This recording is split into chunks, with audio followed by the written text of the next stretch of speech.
The date of my death. They say it takes a while for humans to get over someone's death, especially if it was someone close to them. I was distraught when my grandmother passed, but I was even more upset at the doll she gave me on my birthday. The doll looked exactly like her with a date written on its tag. August 24th, 1996, the date of my death. The tag wrote, "My birthday was on July 1st. It's impossible that my grandmother predicted her death. I know she always had these weird conspiracy theories and had these crazy freakouts about voices in her head, ghosts in her room, and other stupid things like that. My mother thought it was a good idea to put her in a mental hospital for a bit. She did, but that only made my grandmother worse to the point no mental hospital could handle her. Constantly, my grandmother would complain about the food, hospitality, and other things. My mother never grew angry at her at all and just reasoned with her. My mother was a kind soul to everyone, no matter what. Anyways, back to the present. Things were going well and my grandmother was put on good medication. She didn't complain or have any crazy freakouts anymore. It's almost as if she is being controlled. Now that I think about it, my mother never did mention where she got the pills. As expected, June came around and so did my birthday. I never liked anything too crazy for my birthday. So it was just me, my grandma, and my mom. I was excited for today because I was like any other kid, wanting to grow up and explore the adventures of the world. As the singing rang in my ears and the cake was in my view, I was barely staying still in my seat. All I wanted was to pounce on that damn thing and eat it whole. I didn't care who was watching. I had to hold myself back though. But when that slice of cake was placed in my way, I didn't hesitate to eat it whole. I think I ended up with a few cavities along the way. The present's time arrived and the first one I got was my grandmother's. She always gave me interesting gifts. The present was an old, rusty box with some peeling areas. The only thing closing the box was a vintage rope along with a little locket that you had to lift. I carefully untied the rope while my grandmother watched me intently.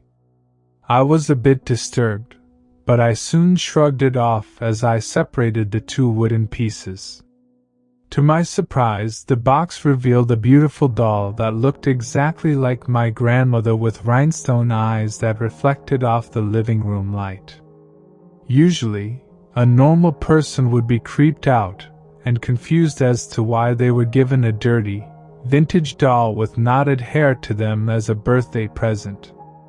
I was young, so obviously I was obsessed with dolls. I was happy while my mother looked a bit disgusted. "You gave her that for her birthday?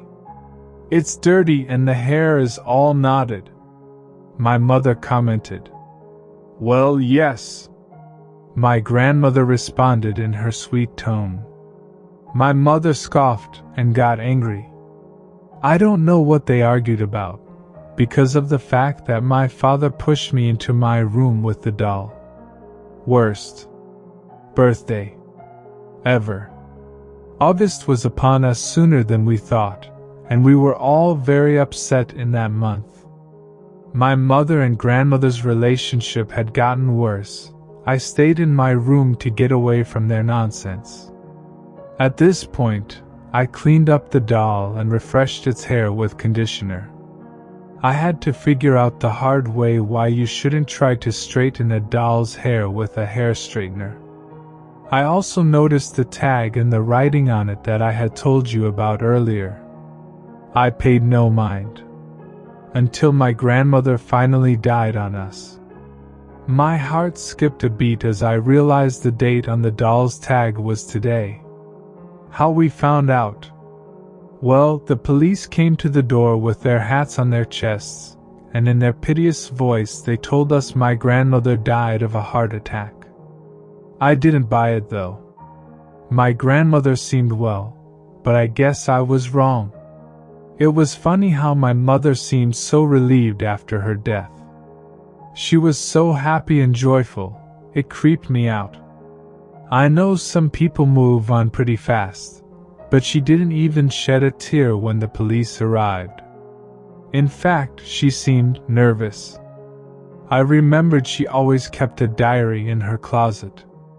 With her asleep on the couch, I took this as a chance to head upstairs to her room. I shut the door behind me quietly as I could. I let out a breath I didn't even realize I was holding in.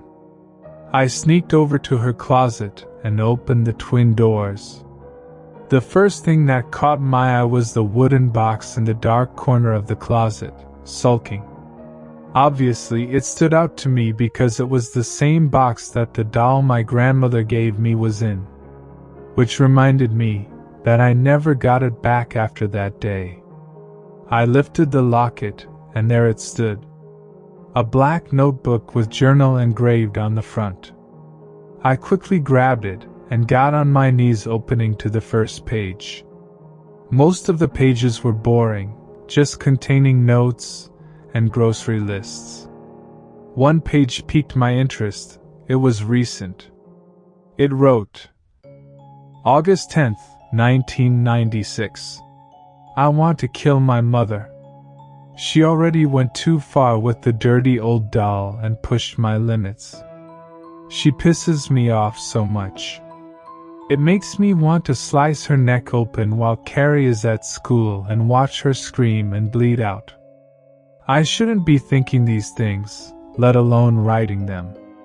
But I can't help it, I hate her. My eyes widened in horror. I didn't have the guts to read the next paragraph as I saw the word blood in it as I turned the page. This page was dated to be much later than the first. Although I realized I shouldn't be here when I read it. August 23rd, 1996. I finally killed that son of a b****. I sliced her throat clean and made it look like a heart attack. Carrie never noticed or thought twice. Don't worry, Carrie. We can finally live in peace. August 24th, 1996. The cops came today and told us of the whore's death.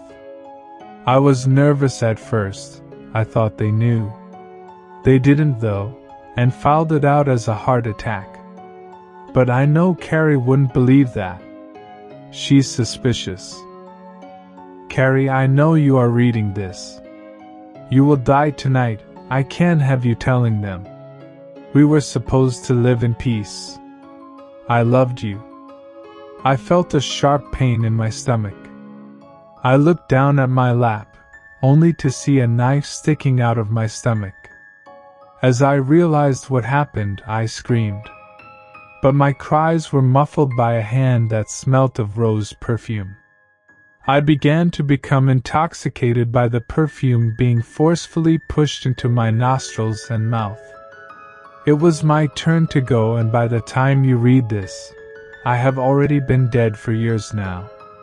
To you, it's just February 5th, 2023. I hope you take hold of my warning. She's still out there. You know, I should have listened to my grandmother when she predicted this would happen. I lied. What I didn't tell you was my death date was on that tag too. I still wonder what would happen if I had gotten that pocket knife that was stuffed in the doll. August 27th, 1998, the date of my death.